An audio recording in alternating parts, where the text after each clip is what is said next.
ওখানে মালিকের সঙ্গে যোগাযোগ করছি, প্লাস ওইখানে ড্রাইভার কন্ট্রাক্টর যে শ্রমিক আছে তাদের জিজ্ঞাসা করছি, কিছু দুপুর আসবো তাদের নেতৃত্বে কিছু ড্রাইভার দিয়ে আমরা গাড়ির শ্রমিক ড্রাইভার কন্ট্রাক্টর দিয়ে ওই গাড়িগুলির প্যাসেঞ্জার নামাই দিছে। তখন ওইখানে বিএমএস এর লোক আমরা কথা কইছিলাম, ওখানে বিএমএস কিছু এই সম্বন্ধে আমি জানি না। এখন আপনারা কি চান? এখন আমরা সুষ্ঠু বিচার চাই। আমাদের গাড়িগুলো এইভাবে লুস্কান করতেছে, এই প্রতিনিয়ত উদয়পুর রাজু মজুমদার হয়রানি করতেছে। আমরা চাই রাজু মজুমদার কি করতে চাই কি জানি না, কেউ না রাজু মজুমদারের বিরুদ্ধে আমরা অ্যাকশন নেব, আমরা আইনের ব্যবস্থা যাব। এই বিষয়টা কি ঊর্ধ্বতন কর্তৃপক্ষ আপনারা যারা রয়েছে? হ্যাঁ, আমরা বিএমএস ঊর্ধ্বতন কর্তৃপক্ষ জানাইছি, প্লাস উদয়পুরের বিএমএস জানা নিয়েছি। সরকারের দ্বারস্থ কি হইবেন? হ্যাঁ, আমরা সরকারের দ্বারস্থ, আমরা আইনের প্রতি কেউ আইনের দ্বারস্থ। আমরা পরিবহন মন্ত্রীর কাছে যাবো, প্রধানমন্ত্রী টাইমে প্রধানমন্ত্রীর কাছে যাবো যে উদয়পুর আমাদের এই ডিস্টার্ব করতেছে, আমরা কেমনি কী করবো।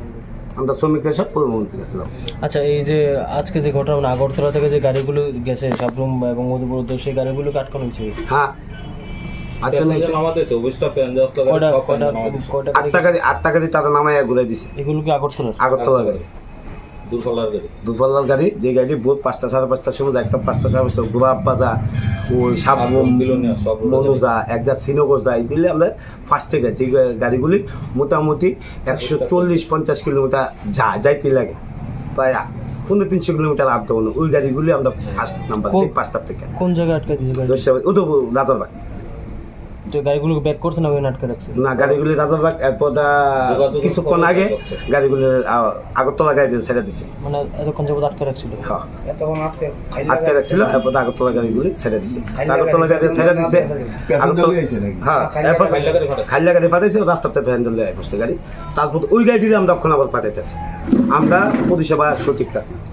এই যে লসটা আমরা আমাদের এই দিক তো করতেছি। রাজু মজুমদার আজকে বিগত 15 দিন যাবত আমাদের প্রত্যেকটা মালিক এবং প্রত্যেকটা শ্রমিকরা লুস্কান করতেছে। আমরা শ্রমিকরা বেতন পাই না, মালিকরা টাকা পায় না। আমরা ইনস্টলমেন্টের গাড়ি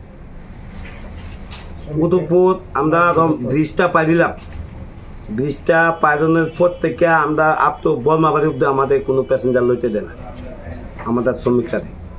এবং নামাইতে গেলে নামাই সারলে গাড়ি থাপড়াই দেবো, 4-5 জনের গাড়ি থাপড়াই তুলতে বাগাই দেবো, একজন প্যাসেঞ্জার তুলতে দেবে না। উদয়পুর থেকে কোনো আমাদের গাড়ি প্যাসেঞ্জার ওঠা নামা করাইতে পারতাছি না।